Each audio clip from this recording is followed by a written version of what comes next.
বিশালতা দেখেন নাই, সমুদ্র দেখেছেন, সমুদ্রের ঢেউয়ের তরঙ্গ দেখেন নাই, পাহাড় দেখেছেন, পাহাড়ের জীবতা দেখেন নাই, হেফাজতের সত্তার রক্ত দেখেছেন, হেফাজতের সংগ্রাম সংগ্রাম দেখেন না।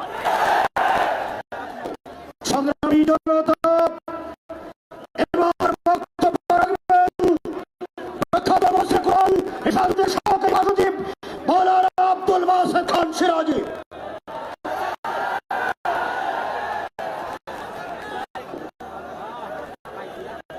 نحمد الله العلي العظيم ونصلي على رسوله الكريم أما بعد أعوذ بالله من الشيطان الرجيم بسم الله الرحمن الرحيم وجاهدوا في الله حق جهاده هو اجتباكم। আজকে হেফাজতে ইসলাম বাংলাদেশ কর্তৃক আয়োজিত মহাসমাবেশে আগত দেশের বিভিন্ন অঞ্চল থেকে হেফাজতের নেতৃবৃন্দ কর্মী, আমি একটা কথা বলতে চাই। নারী বিষয়ক সংস্কার কমিশন যে নীতিমালাগুলি দিয়েছে ওগুলি আমি পড়েছি। পড়ার পরে আমার মনে হয়েছে এই নীতিমালার ভিতরে তাসলিমার গন্ধ আছে। তাসলিমা তখন সে একা দেয় নাই, তাকে দিয়ে দেওয়ানো হয়েছিল। সেই সময় শেখুল হাদিস আল্লামা আজিজুল হক রহমতুল্লাহ আলাইহি বাইতুল মুকাররমের উত্তর গেটে সমাবেশে বলেছিলেন যে তাসলিমা হলো ইসলামের ঘরে একটা শেষরা চুন্নি। শেখুল ইসলাম বলেছিলেন অনেক সময় গৃহস্থের বাড়িতে শেষরা চোর ঢুকে কেটে কিছু নেওয়ার জন্য। এই চোরকে তাড়াবার জন্য বাড়িওয়ালা রাইফেল তার করতে হয় না। বাড়িওয়ালা চোরের আনাগোনা দেখে জোরে একটু গলার আওয়াজ করলে ওই চুন্নি নিজের কাছে অন্যত্র হয়ে যায়। সত্যি শেখুল হাদিস হুজুর তখন বলেছিলেন তসলিমার মতো চুন্নিকে তাড়াবার জন্য আমাদেরকে রাইফেল তাক করতে হবে না, একটা আওয়াজ করো, ও নিজের বাড়িতেও থাকবে না, ভয় পাবে না জানি এখানেই আক্রমণ হয়। সত্যি তো তসলিমা শেষ পর্যন্ত দিল্লিতে চলে গেছে। আজকে না হয় আরো একটু বড় পরিসরে এসেছে। এজন্য হেফাজতে ইসলাম বড় পরিসরে আওয়াজ দেওয়ার জন্য সোহরাওয়ার্দী উদ্যানে এসেছে। আশা করছি আজকের আওয়াজে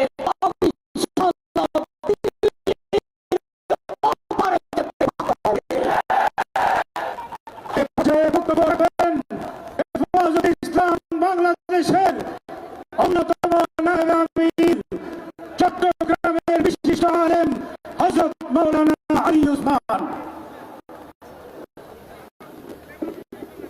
আসসালামু আলাইকুম ওয়া রাহমাতুল্লাহি ওয়া বারাকাতুহু। আলহামদুলিল্লাহ, আজকে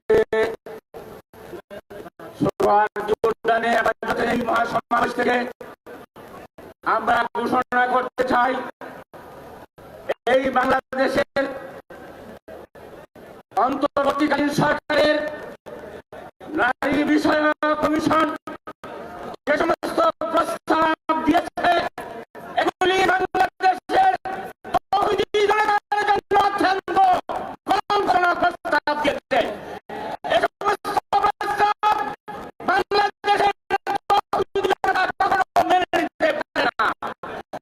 আমাদের জন্য এই তৌহিদি জনতা এই ময়দান থেকে ঘোষণা করতে চায় যে এই বাংলার জমিনে কোরআন সুন্নাহ ইসলাম বিরোধী কোনো আইন প্রবর্তনের কোরআনের সংস্কার করতে চায়। এই সমস্ত নাস্তিক মুরতাদদেরকে বাংলার জমিনে জায়গা দেওয়া হবে না। ওয়াদের দাওয়ানা আলহামদুলিল্লাহ। এই পর্যায়ে বক্তব্য রাখবেন হেফাজতে ইসলাম বাংলাদেশের অন্যতম নায়ক দক্ষিণবঙ্গের অন্যতম মুরব্বী হযরত মাওলানা আকরাম আলী। হযরত মাওলানা আকরাম আলী।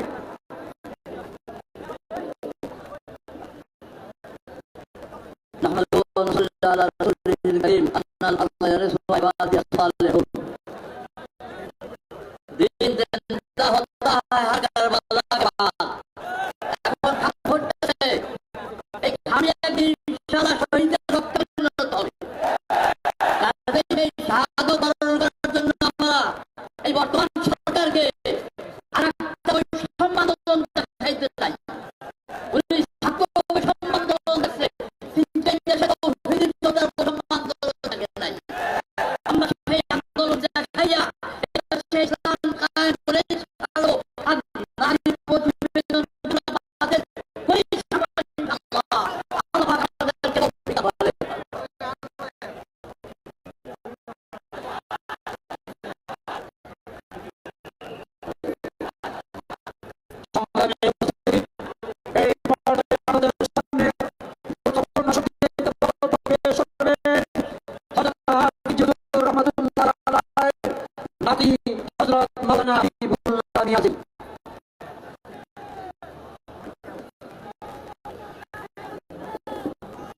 আসসালামু আলাইকুম ওয়া রাহমাতুল্লাহি ওয়া বারাকাতুহু।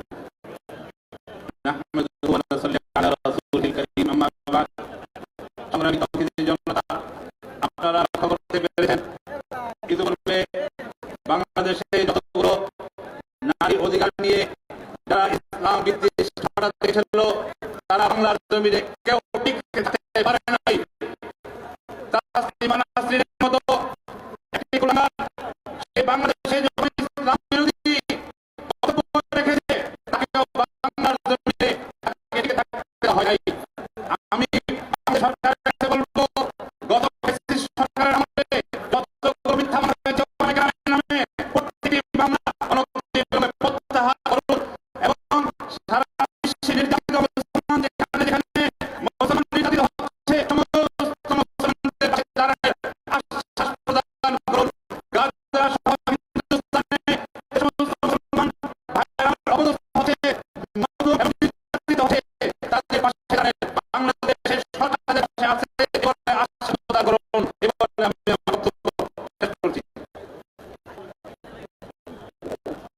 সাথী ও বন্ধুগণ, সমাবেশের পর্যায়ে বক্তব্য রাখবেন হেফাজতে ইসলাম বাংলাদেশের জাতীয় সহকারী মহাসচিব হযরত মাওলানা জাকারিয়া রহমান ফৈজী। আলহামদুলিল্লাহ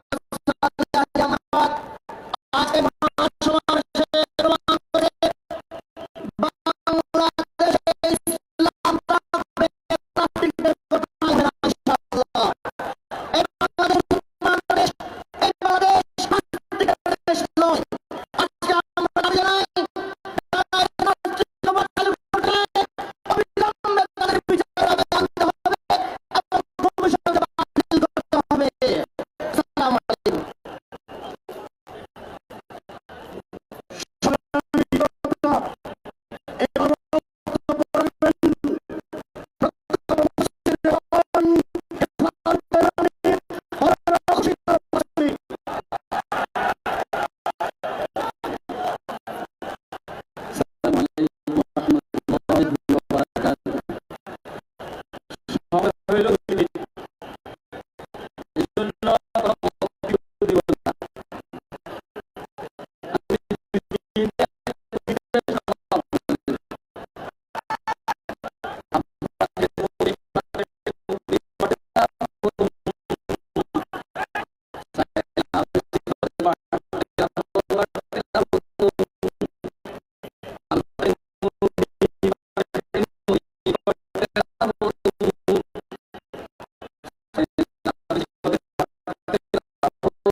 আসসালামু আলাইকুম ওয়া রাহমাতুল্লাহি ওয়া বারাকাতুহু।